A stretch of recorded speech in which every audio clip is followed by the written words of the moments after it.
بھی، حتیٰ کہ میں نے اپنے علاقے سے ایز اے اسٹوڈنٹ ہوتے ہوئے ایک صاحب کو فاطمہ جناح کی سی او پی کا ٹکٹ دلوایا، جبکہ ہمارا وہ علاقہ پورے کا پورا ایوب خان کا حمایتی تھا۔ اس کے باوجود وہ صاحب ہماری محنتوں اور کوششوں کے نتیجے میں بی ڈی ممبر بن گئے۔ جی، ایک سوال ادھر اور ہے کہ دیکھیں، ہم متفق علیہ رائے ہے، بہت سارے انٹرویو ہیں جس کا لب و لباب یہ ہے کہ آپ کے لیے باقاعدہ کسی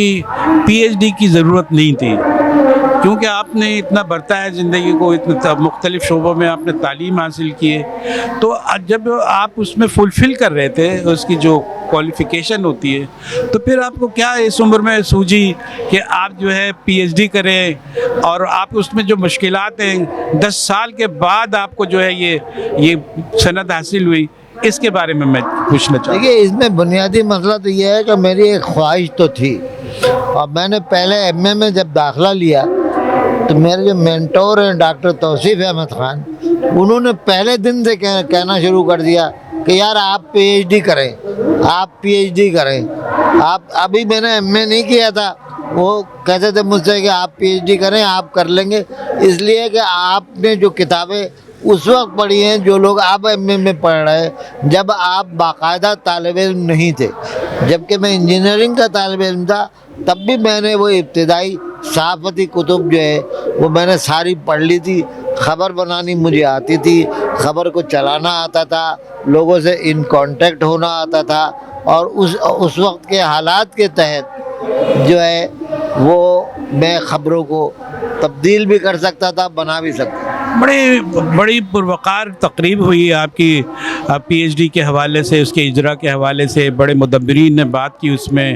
اور اب جو ریسرچ تھی، جو مقالہ تھا، اس کی تھیم کیا تھی، اور اس کے اثرات کے لحاظ سے بھی آپ بتائیں کہ کتنی بینیفیشل ہے، بینیفٹڈ ہے۔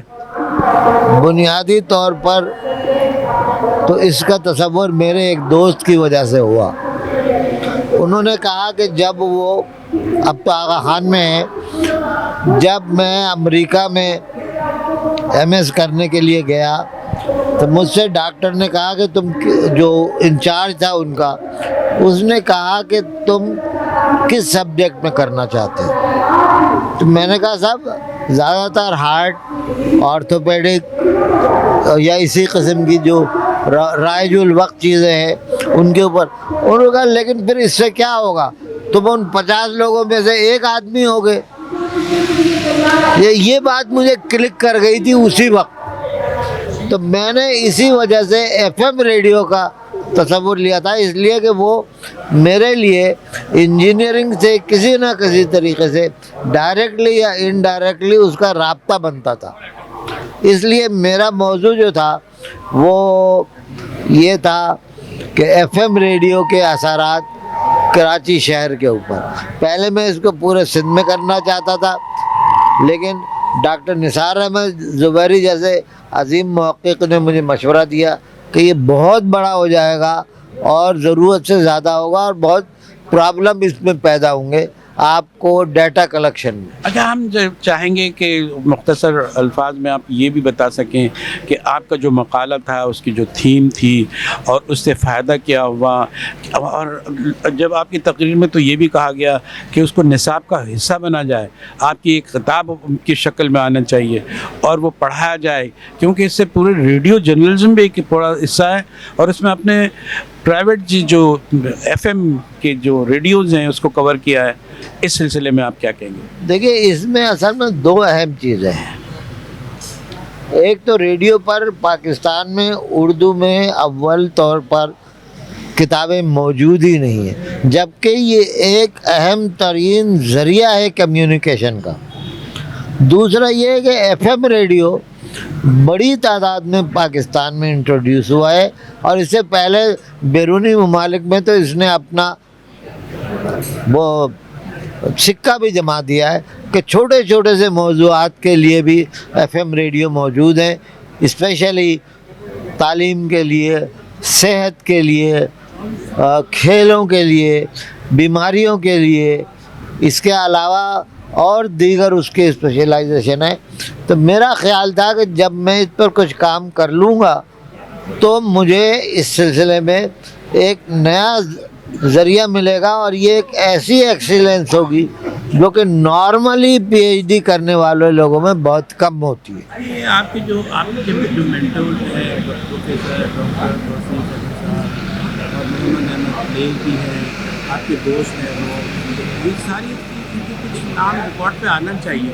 جنہوں نے آپ کی مدد کی، آپ کی دیکھیے اس میں اور آج بہت ہی پرجوش طریقے سے انہوں نے آپ کا خیر مقدم کیا ہے اور آپ جو ہے آپ مقبول ہو چکے ہیں۔ دیکھیے اس میں 2-3-4 لوگوں کے نام تو لینا لازمی ہے، اس کے بغیر کام نہیں چل سکتا۔ ایک نام تو آپ نے لے ہی لیا، جی جی، دوسرا نام ہمارے دوست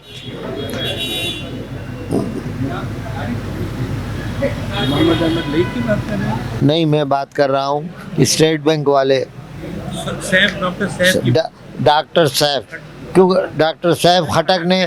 اس معاملے میں جتنی مدد کی ہے، اور ان کی بیٹی ڈاکٹر انم ناز نے، تیسرے ناصر محمود صاحب جو اس وقت ایک ٹیلی ویژن میں سینئر پوزیشن پر ہے، ان لوگوں نے بے انتہا میری مدد کی ہے۔ سلیکشن آف دا سبجیکٹس کے علاوہ اس کے لیے جو کانٹینٹ نکالنا ہے دنیا بھر سے، مختلف کتابوں سے، مختلف رسالوں سے، مختلف اور دیگر ذرائع سے، اور اس پر رائے بھی لینی ہے۔ اور خصوصاً اس میں میرے والے جو تھیسس میں ایک اہم چیز ہے کہ اب تک جو بھی لوگ کرتے رہے ہیں وہ مرد اور عورت ان دو کے درمیان کرتے رہے، جبکہ میں نے تھرڈ جینڈر کے بارے میں بھی اپنی رائے کو اس میں شامل کیا۔ اچھا، جو ریڈیو کی نہیں، یعنی وہ تھرڈ جینڈر جو ایف ایم ریڈیو باقاعدہ سے سنتا ہے، اور اس میں تقریباً 400 لوگوں کا میں نے تھرڈ جینڈر کی لوگوں کی رائے شامل کی ہے، جس کی وجہ سے یہ دوسرے مقالات کے مقابلے میں نسبتاً بہتر تصور کیا جا رہا ہے۔ مجھے اب پتہ نہیں کہ لوگ اس کو کس طرح سے لیں گے۔ نہیں، بہت اچھے جذبات، احساسات ہیں آپ کے اس پوری کوشش اور کوشش کے بارے میں۔ یہاں میں یہ کہوں گا کہ جو آپ نے یہ کام کر لیا، اب ایک اور خواہش ہوتی ہے کہ میری سپرویژن میں بھی کوئی پی ایچ ڈی کرے۔ ایسا آپ دیکھ رہے ہیں یا آپ کرنا چاہتے ہیں، یا آپ یہ سمجھتے ہیں کہ جو ہو رہا ہے ہونے دو؟ نہیں، میرے خیال میں تو میری خواہش تو یہ ہے کہ میں اس سلسلے میں باقاعدہ کوئی ادارہ ٹائپ، خواہ وہ ذاتی طور پر کتنا ہی چھوٹا ہو، اس کے ذریعے سے ایف ایم ریڈیو اور خود ریڈیو، اس کے بارے میں کوئی تحقیقاتی ادارہ قائم کروں جو بر صغیر کے اندر اور دنیا بھر میں ریڈیو کی اہمیت کو اجاگر کرے۔ اس کی وجہ یہ ہے کہ ریڈیو اس وقت وہ میڈیم ہے جو آپ کی جیب میں بھی موجود ہے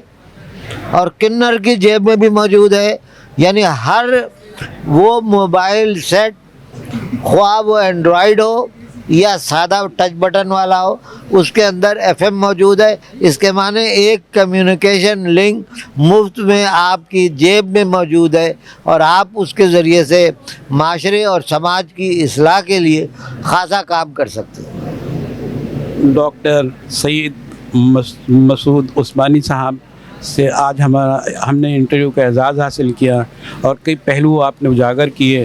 اور ہم یہ چاہیں گے کہ جو ہمت اور جس جذبہ آپ نے دکھایا، اس عمر میں آپ نے یہ کام کیا، تو اس میں مزید جو ہے وہ کچھ کرنا چاہیں اور آپ کے ریکارڈ پہ آئے، آپ کی زندگی کو اللہ تعالیٰ دوام بخشے۔ میری کوشش تو یہی ہوگی کہ لوگوں کو اس بارے میں، ایک ہمارے یہاں عام تصور یہ ہے کہ ریڈیو اب آبسلیٹ میڈیم ہو چکا ہے، متروک،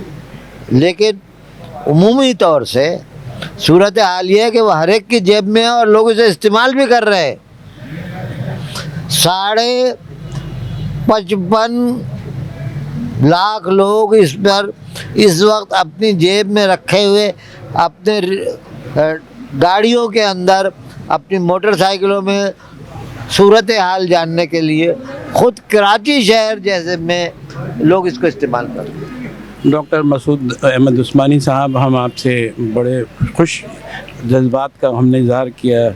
کہ، اور ہمیں اچھا لگا کہ آپ نے ایک روایت ایسی قائم کی کہ نئی نسل یہ حوصلہ پکڑے، اور جو ہے آپ نے آخری عمر کے آخری حصے میں بھی اتنا بڑا کارنامہ کیا. اللہ تعالیٰ آپ کو مزید ہمت دے. دیکھیے، اس میں ایک چیز بہت ضروری ہے، آپ اگر محنت کرتے رہیں تو کامیابی آپ کے قدم چومے گی، اور تعلیم وہ ذریعہ ہے جو آپ کو معاشرے کا ایک اچھا انسان بنائے گی. بہت شکریہ آپ کا، بہت شکریہ. اس ویڈیو کو لائک کریں، ہمارے چینل کو سبسکرائب کر بیل آئیکن ضرور پریس کریں ہماری نیو ویڈیو سب سے پہلے دیکھنے کے لیے.